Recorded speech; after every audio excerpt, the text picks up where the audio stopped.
서울광역방송센터입니다. 여의도 초대석, 오늘은 정치권 현안 얘기와 함께 전남 나주 한국에너지공대 얘기 집중해 보겠습니다. 민주당 전남도당 위원장을 맡고 있는 전남 나주 화순 신정훈 의원 스튜디오에 나와 있습니다. 의원님 어서 오십시오. 네, 안녕하세요. 신정훈입니다. 켄텍 한국에너지공대 얘기 앞서서 노무현 대통령 14조기 추도식 얘기 좀 잠깐 해볼게요. 다녀오셨나요, 봉하마을? 네, 다녀왔습니다. 분위기가 좀 어땠나요? 예년보다 상당히 많은 분들이 오셨어요. 네. 약 한 7천 명 정도. 그러니까 시간이 흐를수록 노무현 대통령님은 잊혀지는 분이 아니시고 네. 좀 더 또렷하게 우리의 어떤 그 가슴 또 우리의 역사에서 계속 되살아나시는 분이 아닌가 하는 생각을 그 자리에서 했습니다. 개인적 인연 같은 게 혹시 있으실까요? 물론이죠. 네. 참여정부가 시작됐던 2002년도와 제가 시장으로 당선된 2002년도가 일치하잖아요. 네. 그때부터 그 지방분권 국가균형발전 정책을 그 국가의 국정 주요 시책으로 추진했던 대통령이기 때문에 저의 생각과 많이 또 다 있었고요. 임기 말에 나주에서 광주 전남 공동혁신도시 기공식을 네. 대통령님을 모시고 했기 때문에 정말 남다른 감회가 있죠. 추도식 주제가 역사는 더디지만 진보한다였는데 노무현재단 이사장 맡고 계신 정세균 전 국무총리가 이 정부 들어서 역사랑 민주주의가 좀 후퇴하는 것 같다 이런 취지로 말씀을 하셨는데 공감을 하시나요? 어떤가요? 시간이 흐를수록 노무현 대통령님의 민주주의와 지방 그리고 또 개혁을 추진했던 그런 많은 정책들이 새삼 와 닿는 이유는 네. 지금의 우리의 역사가 엄청나게 퇴행하고 있고 또 군부 독재 정권 시대까지 네. 이 민주주의가 8단계, 뭐 12단계 이렇게 추락하고 있다 하는 그런 현실이 아마 그런 말씀을 하시는 계기가 됐을 것 같고요. 네. 여전히 그렇지만 거기에 함께 하신 모든 분들 노무현 대통령님의 말씀처럼 역사는 더디지만 기필코 민주주의와 정의를 향해서 한 걸음 한 걸음 가고 있다 하는 말씀에 공감하고 또 그렇게 하도록 함께 노력하길 다짐했습니다. 왠지 좀 가슴이 뜨뜻해지면서 숙연해지는 느낌도 좀 네, 드는데 윤석열 대통령이 국무회의에서 민주노총을 향해서 이런 말씀을 하셨는데 1박 2일 민노총 대규모 집회로 도심교통 마비됐다, 국민 자유 기본권 침해했다, 공공질서 무너뜨렸다 이런 말씀을 하면서 우리 정부는 어떤 불법 행위도 방치, 외면하거나 용납하지 않겠다 이렇게 강조를 하셨는데 이 말씀 어떻게 보셨나요? 원론적으로 뭐 할 수 있는 이야기다라고는 생각되지만 네. 지금 윤석열 정부가 이 노동에 대한 그리고 또 약자에 대한 여러 가지 정책들을 보면 대단히 위험스러운 발상으로 느껴집니다. 네.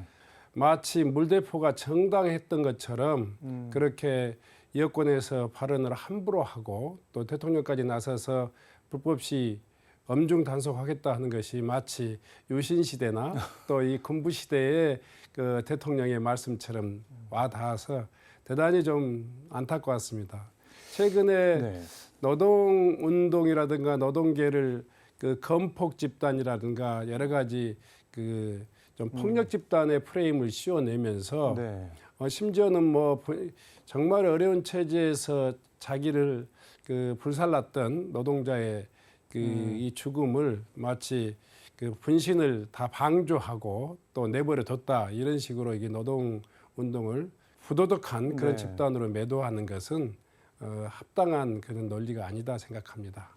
조선일보는 뭐 유서 대필 뭐 그런 기사까지 썼던데 저는 개인적으로 대통령 워딩을 보면서 민주노총을 꼭 굳이 민노총이라고 부르시던데 민주노총에서는 엄청 싫어하는데 민주노총 얘기 들어보니까 그럼 윤 대통령을 뭐 윤대통 뭐 윤통령 이렇게 부르면 좋겠냐 뭐 이러는데 근데 일단 이게 단순히 윤 대통령 어떤 뭐 선언 같은 데서 끝날 것 같지는 않고 국민의힘이랑 정부가 당정회의를 열어서 관련 후속 대책을 발표했는데 뭐 여러 가지가 나왔는데 소음 기준 강화, 출퇴근 때 도심 집회 제한, 야간 집회 금지 법안 추진 등등 나왔는데 불법 시 전력이 있는 단체에게는 원천적으로 그 시위를 예. 이 집회를 허용하지 않겠다 하는 그런 그야말로 나치 유신 뭐 우리가 상상하기 힘든 그런 어떤 발언들을 쏟아내고 계시는데요. 대통령이 저렇게 나서서 노동권을 그 적대시하는 이런 발언들은 대단히 우리 민주적인 어떤 헌정 질서를 위협하는 그 위험한 발상이다 이렇게 생각합니다. 근데 불법 전력 있는 단체 시위 집회 금지하면은 사실상 민주노총 집회 전가의 보도처럼 그냥 마음만 먹으면 금지할 수 있는 거 아닌가요? 그렇죠. 헌법에서 규정하고 있는 네. 어떤 집회 및 시위에 대한 그런 어떤 규정을 심각하게 훼손하고 있고 또 네. 위반하고 있는 것이기 때문에 대통령님 말씀으로는 그 적합하지 않는 이야기다 이렇게 생각합니다. 민주노총은 뭐 그냥 민주노총이 싫고 전 정부가 싫고 야당이 싫고 나를 비판하는 모든 세력 사람 싫다 그냥 적으로 규정하고 대하시라 이렇게 비꼬던데 동의하시는 부분이 있나요? 대통령이 지금 국정을 운영하시는 데 있어서 네. 대단히 국민들을 그 편가르는 그런 발언들을 좀 많이 하시는데요. 네. 우선 야당을 국정의 파트너로 인정하시고 네. 또 이런 어떤 제야 그 민중운동에 대해서도 좀 더 그 넉넉한 가슴으로 또 이렇게 대화하고 소통하면 충분히 풀어나갈 수 있다. 불법에 대한 문제는 국민들의 양식과 또 법 질서에 의해서 충분히 네. 컨트롤될 수 있는 문제다 이렇게 생각합니다. 윤 대통령께서 편가르기를 하시는 거 아니냐 이렇게 말씀을 해주셨는데 당정회의 참석한 한동훈 법무부 장관 같은 경우는 불법 집회 단호히 막고 책임을 묻는 정부를 국민들이 선택을 한 거다. 국민들의 선택에 따라서 우리는 하는 거다. 엄단하겠다 이렇게 얘기를 했는데 그럼 그거는 어떻게 봐야 될까요? 그런 발상은 대단히 위험하다.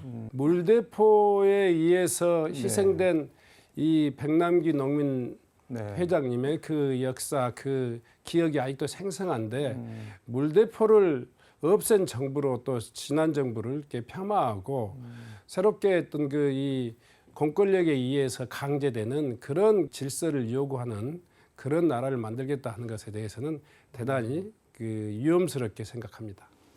말씀하신 대로 27만 표 차 역대 최저 표차로 이겼는데 찍지 않은 나머지 국민들도 좀 보듬고 갔으면 좋겠다는 생각이 듭니다. 한국에너지공대 얘기 앞서서 한 가지만 더 물어볼게요. 의원님 페이스북 보니까는 전남도당 위원장의 예산 갑질과 사당화 주장은 전혀 사실이 아니다. 뭐 이런 말씀을 적으셨던데 이건 무슨 얘기인가요?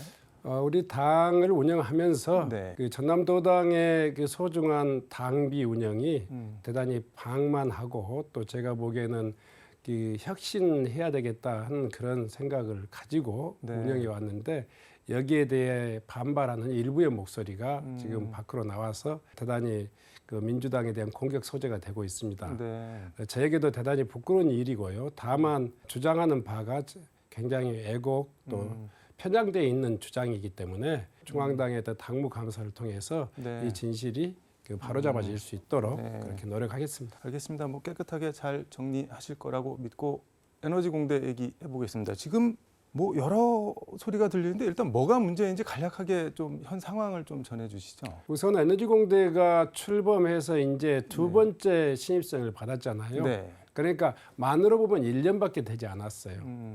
근데 달라진 것은 정부가 바뀌었잖아요. 네.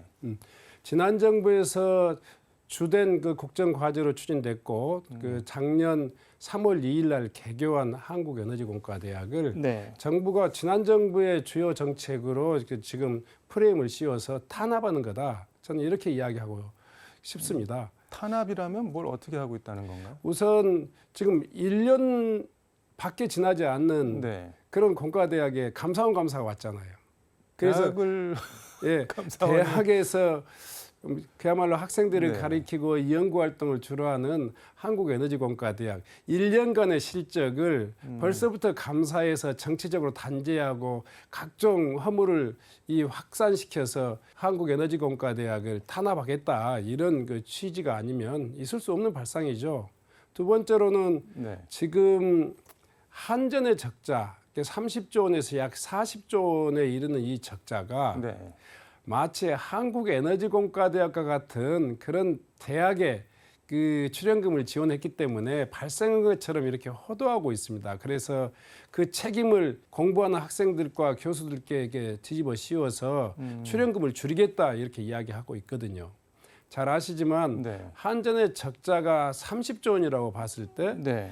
그 에너지공대에 이 투자되는 출연금은 1년에 300분의 1, 그러니까 1,000억 정도입니다. 그리고 한전이라고 하는 이 기관이 네. 그냥 글로벌 톱 10 안에 들어있는 에너지 기업이어서 실제로 영업비용만 해서 100조 원이 넘습니다. 한전 영업비용. 네네. 한전의 영업비용에서 기술 개발에 대한 투자들이 지속적으로 진행되고 있는데요. 그 영업비용의 1000분의 1에 불과한 한국 에너지공대에 대한 출연금이 마치 무슨 한전적자의 원흉인 것처럼 이야기하는 것은 이건 침소 봉대에도 이게 지나친 거다 이렇게 생각하고 있고요. 근데 일단 만약에 진짜로 출연금을 한전이 뭐 적자를 이유로 하든 핑계로 하든 줄이거나 끊거나 하면은 어떻게 되는 건가요? 그러면? 이것은 이미 특별법에 의해서 개교가 됐고 네. 또 운영되고 있는 이 한국에너지공대 특별법에 대한 네. 법 위반인 거죠. 그리고 또 국민들과의 약속을 또 저버리는 것이고요. 또 젊은 청춘을 네. 이 분야에 대해서 이렇게 관심 있는 많은 학생들이 정부의 약속을 믿고 한전의 약속을 믿고 국회에서 의결한 특별법에 믿고 지금 한국에너지공대를 선택해서 지금 열심히 공부하고 있는데 네. 이런 학생들에게도 그 약속을 저버리는 거죠. 그래서 저는 이 지금 정부의 출연금 축소라든가 감축 그런 네. 검토는 대단히 잘못된 거고 법으로도 용납될 수 없는 일이다 이렇게 생각합니다. 이거 뭐 그럼 어떻게 대응하실 방법은 있나요? 물론 지금 정치권에서 우리 지역 정치권에서 여러 차례 지금 합동 기자회견도 하고 네. 또 정부의 그런 출연금 축소에 대한 재검토 방안에 대한 경고를 지금 날리고 있는데요. 우리 국회에서는 산자위와 네. 국회 원내대책회의에서 이걸 우리 당의 중점 과제로 삼고 대응해 나갈 계획입니다. 이게 뭐 전임 정권이 아무리 싫다고 하더라도 교육은 뭐 국가 백년지 대계라고 흔히들 말하는데 좀 너무하는 것 같다는 생각이 드네요. 그렇습니다. 기본적으로 한전의 입장에서 보더라도 지금 글로벌 에너지 새로운 시장, 신시장이라고 하는 네. 그 시장의 규모가 폭발적으로 늘어나고 있습니다. 에너지 대전환이라고 이야기하잖아요. 네. 그래서 이제 새로운 기술 개발을 통해서 새로운 시장을 개척해 나가고 또 그걸 선점해 나가는 것은 이 광주 전남만을 위한 이야기가 아니죠. 네. 국가의 어떤 에너지 신산업에 대한 어떤 국가 경쟁력을 높이는 국가의 과제이기도 하고요. 네. 또 하나는 이제 한전이 전남 광주로 이전할 때부터 계속되고 있는 이 에너지 신산업을 광주 전남의 미래 산업으로 선정하고 지역의 어떤 활성화를 해 나가겠다는 이 역대 정부의 어떤 약속을 또 이행하는 거고요. 또 그런 점에서도 네. 저는 이 국가가 지방과의 약속을 지켜야 된다 이런 생각을 하고 있습니다. 에너지 신산업이라고 말씀을 하셨는데 구체적으로 뭐 어떤 게 있을까요? 지금까지는 네. 탄소 발생을 전제로 한 그러니까 소위 말해서 석유라든가 석탄이라든가 네. 이런 자원들을 통해 가지고 네. 에너지를 발생했다면요. 지금은 이제 재생에너지, 태양광이라든가 또 풍력이라든가 네. 지열이라든가 이런 에너지를 통해서 탄소 중립 에너지 그러니까 지금 기후 변화를 막아내는 것은 대한민국만의 과제가 아니고 전 지구의 생존 전략이란 말이에요. 그래서 국제적인 규범이 만들어지고 있고 민간에서도 R200이라고 하는 그런 네. 기준을 통해 가지고 민간에서도 탄소 중립형 신재생 에너지를 그야말로 의무화하고 있단 말이에요. 그러면 말씀을 듣다 보니까는 지금 말씀하신 뭐 재생에너지 이런 거보다는 지금 현 정부 윤 대통령이 원자력 쪽에 더 관심이 많으신 것처럼 보이는데 네네. 거꾸로 가는 거 아닌가요? 한국에너지공대가? 원자력은 또 원자력 네. 그 대학원 대학이 울진에 있고요. 또 다양한 그 분야에서 지금까지 투자가 많이 되었기 때문에 네. 연구소라든가 원자력 재단에 의해서도 끊임없이 기술 개발이 되고 있습니다. 네. 지금 저희들이 이야기하는 그 신에너지, 신기술이라고 하는 것은 그 새로운 시장이 지금 국제적으로 이렇게 커져가고 있기 때문에 거기에 선제적으로 대응하는 것이 한전의 어떤 당면한 과제이기도 하고요, 국가적인 과제이기도 합니다. 네. 그래서 이 에너지 분야에 대한 기술 투자 이 부분은 사실 뭐 어제 오늘 또 한국에너지공과대학만 하는 건 아니죠. 네. 정부에서도 대대적인 기술 투자를 하고 있고 또 한전에서는 전력산업기반기금이라고 하는 약 3조 원에서 4조 원의 그런 R&D 비용들을 꾸준히 운영하면서 그 기술 경쟁력을 갖추기 위해서 노력하고 있는 거죠. 말씀 듣다 보니까 궁금한데 에너지 공대는 그럼 뭐 어떤 거를 가르치고 어떤 인력들을 양성을 하는 건가요? 재생에너지와 수소에너지 네. 그리고 또 스마트 그리드 뭐 이런 신에너지, 재생에너지에 네. 관련돼 있는 그런 어떤 그 기술들을 그 개발하고 또 연구하고 공부하는 그런 그 인재들을 키워내는 그런 기관이라고 볼 수 있습니다. 그럼 이게 뭐 전남 지역에 뭐 떡 하나 줄게 뭐 이런 차원이 아니라 국가 좀 전체 측면에서 인력을 키우는 면이 있는 거네요. 물론이죠. 국제적으로 요즘 보면 뉴욕의 네. 코넬대라든가 그런 그 새로운 강소형 대학을 만들어서 특화공대, 그러니까 특정 분야에 작지만 강한 네. 그런 대학을 만드는 것이 국제적인 추세고요. 그런 네. 성과들이 그 나라의 어떤 산업 경쟁력을 뒷받침하는 주요 논천이 되고 있습니다. 뭐 국내적으로도 잘 아시겠지만 전남 광주가 지금 그 소위 말해서 그 굉장히 취약한 이유는 네. 그런 그 R&D 그러니까 기술 개발에 대한 투자가 국가 R&D 비용의 1%밖에 차지하지 않습니다. 네. 심지어는 영남권의 경우는 울산과기대, 대구과기대, 포항공대 이와 같은 그런 특화공대가 무려 이 지역의 5배 이상 됩니다. 현재까지 보면 광주 전남 지역에 비해서요. 그렇죠. 예, 예. 한국에너지공과대학은 현재 정원이 한 학년당 100명 규모이지만 네. 유니스트 울산 과기대는 소위 말해서 350명, 360명 규모죠. 그리고 거기 또 과기부에서 그 국비를 지원받아서 이렇게 인재를 양성하고 기술 네. 개발하고 있기 때문에 지역 간의 균형을 위해서도 반드시 광주 전남의 이런 특성화 대학 그리고 에너지 분야를 특화하는 그런 공대는 굉장히 중요한 어떤 그 역할을 하게 될 것이다 이렇게 생각합니다. 지금 에너지 공대가 영문으로는 캔텍이라고 하는 네. 것 같던데 그 칼텍이라고 캘리포니아 공대가 있는데 여기가 입학 정원이 한 학년에 한 200명쯤 되는데 대학원생까지 다 해봐야 한 2,000명 조금 넘는데 여기가 졸업생 1,000명당 1명꼴로 노벨상을 타는 그런 학교인데 아마 세계 최고인데 그 뭐 학생 수 대비로 하면은 우리도 좀 이런 작지만 강한 대학 이런 걸 좀 키워야 될 것 같은데 그나마 있는 것도 자꾸 이렇게 뭐가 믿게 보였는지 자꾸 흔들어대서 좀 그렇긴 한데 시간이 거의 다 돼서 뭐 마무리 말씀을 좀 듣도록 하겠습니다. 네, 그 한국에너지공과대학은 네. 방금도 말씀드렸지만 국가의 산업 경쟁력과 또 국가의 균형 발전 지역 간에 그리고 또 에너지 신산업을 국가의 앞으로 키워나갈 주 산업으로 이렇게 키워나갈 수 있는 데 있어서 가장 핵심적인 동력이 될 거다 생각합니다. 그 문재인 정부에서 윤석열 정부로 바꿨지만 에너지 대전환은 이 대한민국을 뛰어넘어서 전 지구적인 과제이기 때문에 에너지 공대에 대한 투자는 그 절대로 지역을 위한 투자가 아니고 또 나라를 위한 투자다 이렇게 이해해 주셨으면 좋겠습니다. 저희 국회에서도 적극적으로 한국에너지공과대학에 대한 지원들이 지켜질 수 있도록 최선의 노력을 다하겠습니다. 알겠습니다. 꼭 결실을 볼 수 있도록 바라겠습니다. 네, 네, 오늘 말씀 여기까지 듣도록 하겠습니다. 고맙습니다. 네, 고맙습니다. 네, 지금까지 서울광역방송센터에서 민주당 전남도당 위원장 신정훈 의원과 함께 전해드렸습니다.